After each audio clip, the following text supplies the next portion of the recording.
cái đấy cũng nó không không cái này nó cũng những người già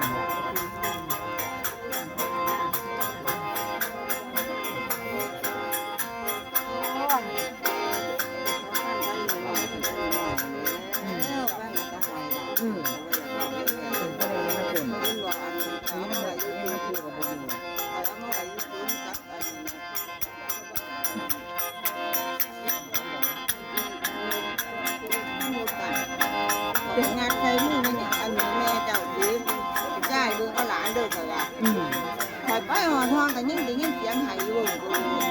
รุ่นพ่อมันนี่มันทิ่มเลยลูกร้านที่นี่แค่แก่นเลยเลยอย่างไรทิ่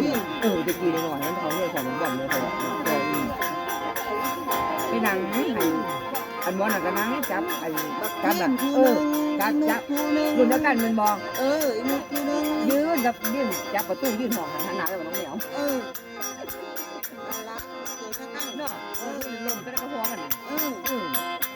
มาจะมาใช่แล้วพอหลานว่าย่ายเป็นหลานเด้อขอถึงเมื่อก่อนเขาว่าให้กระทางมันบ่ใต้แล้วเขาว่าเมื่อเลยมันก็อยู่ไปมันก็อยู่ได้ของมันนะอยู่แบบเป็นสั่งก็อยู่ได้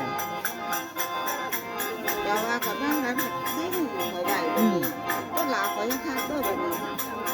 ก็นั่นไงแล้วก็หลาขอยังทักแค่เหมือนกันก็เลยบอกเลยบางทีก็ให้กับไปดูแค่แบบก็ไปถ้าอย่างนั้นสิก็หมดแล้ว